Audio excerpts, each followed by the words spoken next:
Aquí andamos como todos los días, gracias que nos acompaña. ¿Cómo le ha ido? Yo espero que bien, que todo ande jalando y ya viene el fin de semana. Mañana es una fecha, pues bueno, histórica, ¿no? La pongo nada más en el mapa de nuestra vida, pues en el curso de nuestra vida, que es el 2 de octubre. Hay muchas remembranzas sobre todo esto.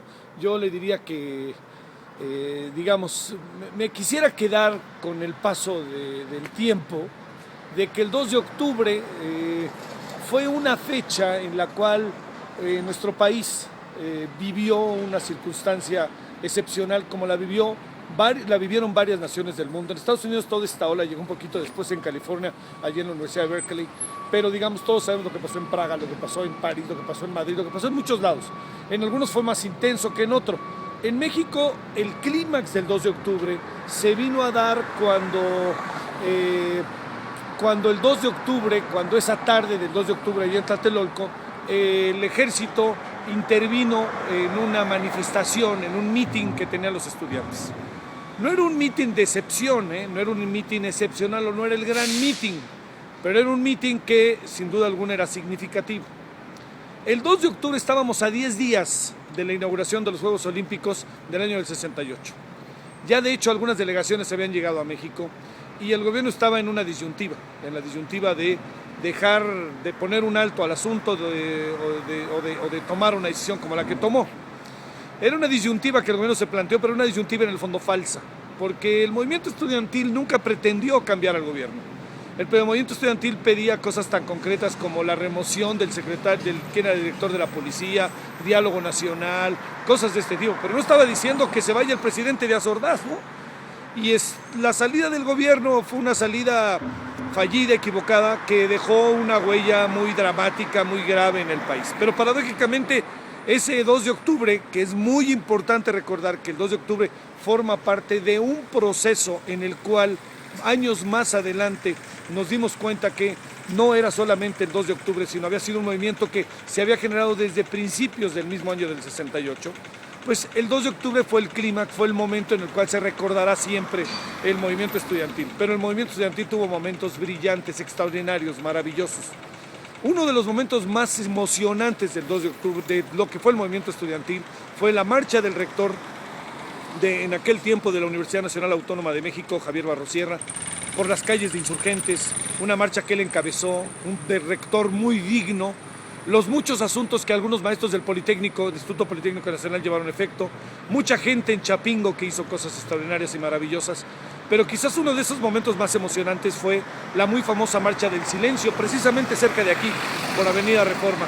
Los estudiantes se fueron callados, algunos se taparon la boca, algunos materialmente se llevaron, créame, se pusieron así hasta casi un paliacate y el paliacate se lo amarraron para no gritar nada. Fue la Marcha del Silencio que fue sin lugar a dudas uno de los momentos más emocionantes. Luego vino el 2 de octubre y con el 2 de octubre vino el rompimiento en definitiva del movimiento estudiantil. Acabó el movimiento estudiantil en algún sentido, pero dejó una herencia que hoy, al paso del tiempo, créame, es una gran herencia, es una herencia muy importante para el país. Es la herencia del intento inicial de la democracia, la idea es lo que generó, lo que produjo que los jóvenes mexicanos pasaran a la ofensiva, que la visión de los jóvenes se viera no solamente en México, sino en el mundo. Fue un año histórico, fue un año importante para el mundo. 10 días después del 2 de octubre empezaron los Juegos Olímpicos, que además resultaron, déjenme decirlo, un éxito total. Porque no toda la población estaba imbuida del 2 de octubre ni del movimiento estudiantil, aunque evidentemente cada vez tenía un mayor arraigo. Al final de cuentas empezaron los Juegos Olímpicos, fueron de los más exitosos. Hubo en los Juegos Olímpicos nuevas variantes que fueron muy importantes. Una de ellas tuvo que ver con que se dio una olimpiada paralela de carácter cultural. México se prestaba mucho para eso. Otra cosa es que fue deportivamente unos Juegos Olímpicos muy, muy importantes, entre otras muchas razones, porque la altura permitió que hubiera un gran despliegue de carácter deportivo de los muchos atletas que vinieron. Fueron los Juegos en donde de repente dos estadounidenses levantaron el puño con un guante negro a nombre del Black Power, que también generó una enorme controversia. Fueron los Juegos olímpicos en honor a la verdad muy importantes, los mejores para México, incluso deportivamente hablando. Hoy a la distancia que mañana es 2 de octubre, reflexionemos juntos sobre esto. ¿Qué ha pasado desde aquella fecha? ¿Qué le dio al país? ¿Qué no le dio al país? ¿Qué herencia le dejó? Pero ojalá mañana sea motivo de recuerdo y no de vandalismo, como lamentablemente en algunas ocasiones algunos se han aprovechado. Con toda esta herencia y con todo lo que le he contado y con lo que todos tenemos en nuestra memoria colectiva, es absurdo, es ridículo, es banal, es criticable que algunos mañana salgan como vándalos a festejar el 2 de octubre cuando lo que se celebra es todo lo que muy brevemente le he contado junto con las muchas otras cosas más que, reitero, están en la memoria colectiva. 2 de octubre no se olvida con lo que esto significa. Bueno, pásela bien, tenga buen fin de semana. Le saluda con todo gusto Javier Solórzano. Ya sabe que estamos en javiersolorzano.com. Buenos días, buenas tardes, buenas noches, según nos vea. Viene el fin de semana y que las Chivas le ganen al Atlas. Adiós.